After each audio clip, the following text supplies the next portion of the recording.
I spoke in a recent video about how Anthony Joshua is smart. He's a smart guy.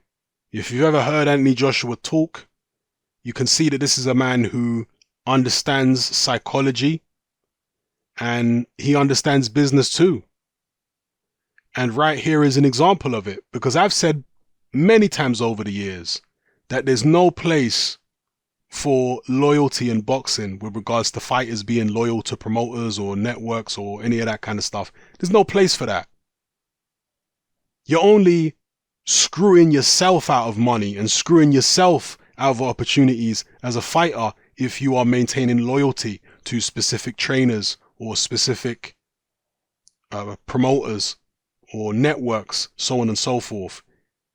You're doing yourself a disservice, because those people, the trainers, the managers, the promoters, etc., they can still have careers where they earn good money long after your career as a top level fighter has finished. You see, it's very often the case that the promoters, etc., are earning good money before you even turn professional. Then throughout your professional career, when they're promoting you, they're still earning good money off you. And then once you're on the scrap heap and finished as a fighter, they continue earning good money.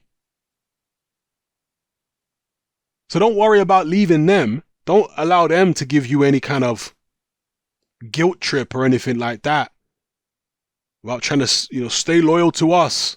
It's all BS. You've got a very small window as a professional fighter within which you're going to earn, or potentially earn, hopefully earn, life-changing sums of money. And because of that, you can't afford to get it wrong. You can't afford to be with the wrong trainer or the wrong promoter or the wrong network. You got to get it right. Now, you're not going to get it right every time, but that's why I always tell fighters, try not to get locked into long-term contracts. If it's feasible, try keep it short. Ideally, work on a fight-by-fight basis. This is why I also said people like Dillian Whyte are smart. Dillian Whyte works with Eddie Hearn on a fight-by-fight basis. This guy's smart. Dillian Whyte busts Eddie Hearn's balls. There is no love lost between Eddie Hearn and Dillian Whyte if you look at their relationship over the past, year or so, however long Eddie Hearn's been promoting Dillian Whyte. It must be 2 years now, actually. Eddie Hearn has said in several interviews, Dillian Whyte can be a nightmare because Dillian Whyte is constantly on the phone, constantly harassing Eddie Hearn. Get this fight done, get that fight done, just busting Eddie Hearn's balls. And Dillian Whyte at the pre-fight press conference for the Parker fight was actually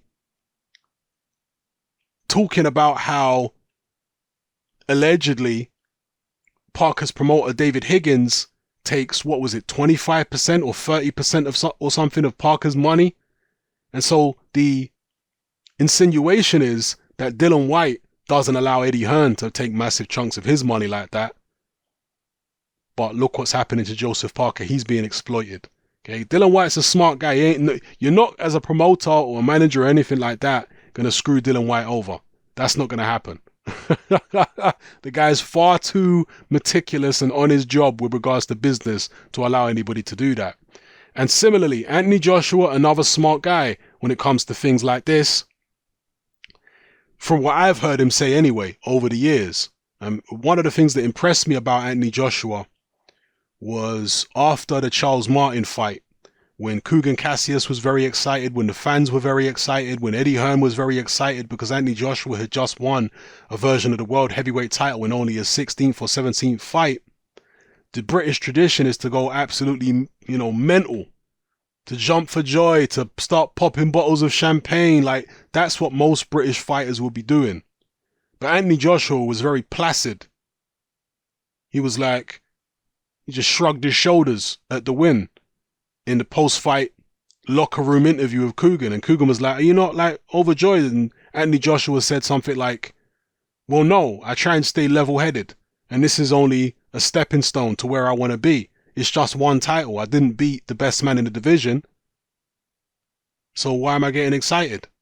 I want to stay level-headed. When things go bad, I don't want to be depressed and down in the dumps. And when things go good, I don't want to get overexcited and carried away. I want to stay right there in the middle, level. This is what Anthony Joshua said after winning the world heavyweight title. That kind of mentality will take you a long way. Not only in boxing, but many places in life. Now anyway, very long intro, but getting to what Anthony Joshua actually said. He's talking about his switch from Showtime to Dazn. And as you can see in the headline here, it says, business is not about loyalty. Damn straight, not when you're a boxer, it ain't. Anthony Joshua says, business isn't about loyalty. It's about making the right decisions for your career. Amen. And he told that to CBS Sports, and CBS is obviously the company which owns Showtime. Showtime is a subsidiary of CBS Sports, to my knowledge anyway. He goes on to say, we are all working together. There is HBO, DAZN, there's Sky, there is all these other broadcasters. So it's not about I'm going to stay put because we are loyal. It's like being in an abusive relationship. You have to make moves for the better of your life. That's what I'm doing right now, making moves for the better of my career. DAZN is a good channel to be part of, and I honestly believe that. But so is Showtime, and so is HBO, Sky Sports. They are all unbelievable broadcasters, and one day I may have a chance to box on HBO because I haven't had that chance. There is no love lost. It's not about being loyal. It's about making the right choices in my career because it doesn't last forever. So all the stuff I've been saying over the years, well, Anthony Joshua's just said it right there. And the person who I was saying it about, I think earliest on my channel, was James DeGale. Because James DeGale signed with Al Heyman. I think he was the first Eddie Hearn fighter to sign with Al Heyman. Correct me if I'm wrong. It was either him or Lee Selby. He signed with Al Heyman, and I said, this is a good move. Eddie Hearn didn't like it when James DeGale signed with Al Heyman. And my attitude was, to hell with Eddie Hearn. To hell with all that. You know, he can get all funny and bitchy about it. But James DeGale's doing what's best for his career. To hell with Eddie Hearn. It's all about the fighter. They're the ones who have a very small window of opportunity to make life-changing sums of money. And there are some people now who say, oh, well, you know, James DeGale should have stayed in Britain and should have stayed with Hearn and it all would have worked out well. Well, maybe it would have. But then again, maybe it wouldn't have. People will act as though every single Eddie Hearn fighter has been a success story. A lot of them have, some of them haven't. I mean, you look at Kell Brook, for example. Kell Brook was so desperate for a big fight. He'd been world champion for what, 2 years? Fighting people like Jojo Dan and that other guy, I think he was Canadian, and Frankie Gavin. These are the people who Kell Brook had been fighting. And he was desperate to fight somebody meaningful. And Eddie Hearn couldn't deliver it for him. And in the end, he got so desperate that he ended up fighting Golovkin, 2 weight divisions up. And even after Golovkin, yeah, he got the Errol Spence fight because that was a mandatory and Errol Spence wanted that belt. He wanted to go that route. So that's not really something that Eddie Hearn did for him. Who's to say that that's not what would have happened to, you know, any other fighter who joined Eddie Hearn? You know, Eddie Hearn's going to do a good job for some fighters, but there are different circumstances that can arise, and he won't be able to do the same job for everybody. So it could have happened to DeGale too, the same way it happened to Kell Brook. He might not have been able to do anything with him. He might have matched him in certain fights, and James DeGale would have lost even sooner. You just don't know. But the point being, my overall point is, I support the fact that James DeGale was not going to allow any promoter, Eddie Hearn or anybody else, to guilt trip him into feeling this sense of loyalty. No. To hell with that. Because that's what Eddie Hearn did. He tried to guilt trip him into feeling some kind of sense of loyalty. Well, actually, I don't think he played the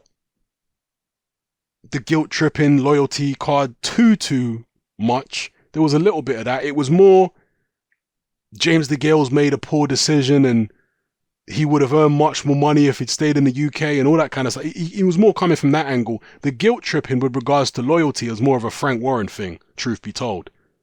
He hasn't said it so much over the past couple years, but, you know, a few years ago and from for many, many years prior, Frank Warren was always banging on about loyalty, which is a joke. An absolute joke in this business. But anyway, I like what Anthony Joshua has said here. The fighters have to be selfish, man. They can't show loyalty to networks or promoters or anybody like that.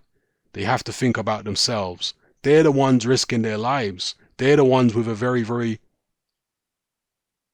small window within which they can make life-changing sums of money. So there's no time for loyalty when you're in that position.